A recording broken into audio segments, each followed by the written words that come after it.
Hey everyone, friends, family, and everybody else who has supported us throughout this amazing journey. My name is Abel. I'm the brother of Nathaniel Mitchell, who you saw in the first video, and I've been working on collecting the funds for the construction of the Mesobit School in Debrecena. I'm here to give you an update on the exciting progress that we've made this summer. First, I want to give a big thank you to all the people who have donated so far. The money that you have donated has contributed directly to the construction of the project that you will see in the upcoming video. This is very exciting because, as you will see in the pictures, we have completed more than 60% of the progress that is needed to complete the school. You will also get to see the joy from the teachers and the students who will be attending. Enjoy.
እሺ ስምህ ማን ይባላል?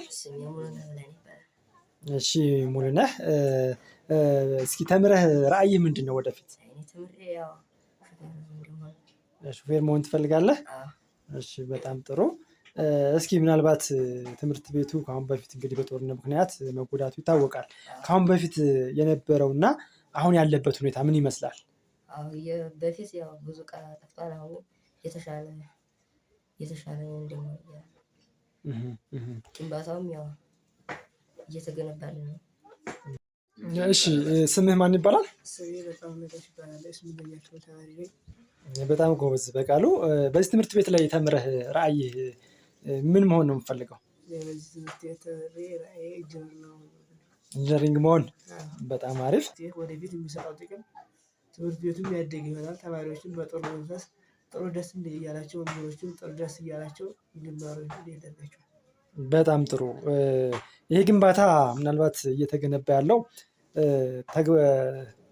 ተባብረን የተሻለች ኢትዮጵያን እንገንባ በሚል ድርጅት ነው ይሄ ግንባታ እየተገነባ ያለው እና ይሄ ግንባታ በጥሩ ሁኔታ እየገነባ እንዳለ ይታወቃል። ምናልባት በዚሁ ላይ እንደው አንተ ቅድም ስትገልጽልኝ ኢንጂነር ነው የምሆነው ብለኸኛል። ምናልባት ለዚህ አካባቢ ተምረህ ምን አይነት አስተዋጽኦ ማድረግ ትፈልጋለህ? ትምህርት ቤቱ እንዲያይ ብዙ በቃ ኢንጂነር ሆኖ ለትምህርት ቤቱ ብዙ ጥቅም እንዲሰጥ። እሺ በጣም ጥሩ። እሺ ስምሽ ማን ይባላል? እሺ አይናለም ራዕይሽ ምንድን ነው? እስኪ ተምረሽ ወደፊት መሆን የምትፈልጊው ራዕይሽ ምንድን ነው? ዶክተር መሆን ነው የምትፈልጊው? እሺ ስምህ ማን ይባላል? እሺ መሸሻ ምናልባት በዚህ አካባቢ ጦርነት እንደነበረ ይታወቃል እና ከአሁን በፊት እስኪ ይሄ ትምህርት ቤት ምን ነበረ? እንዲሁም ጊንታ የሚባል መጥቶ ሲያፈርስብን እንባን እንደታገል እንደተናነቀን እግዚአብሔር ይስጠው በጎ አድራጊ በመስራቱ እኛ ደስተኛ ሆነን እንጠብቀዋለን። አሁን ለመማር ለማስተማርም ለመደገፍ የሚያበቃችን ፍቃደኛ ነን።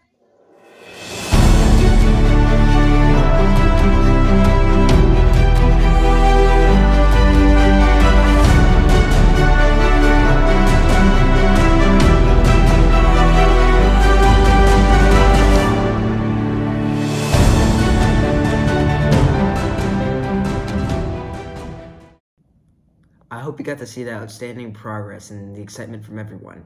I think we can all agree that we've made outstanding progress.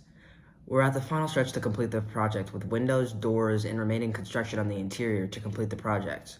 Unfortunately, due to inflation on raw materials and unexpected costs, we landed just short on the amount of money that we needed to complete the project. We are doing a supplemental fundraising campaign to raise the remaining $16,000 funds to complete the school. We are counting on you to help us finish this journey strong. Please help us reach this goal, and thank you again for all of your support.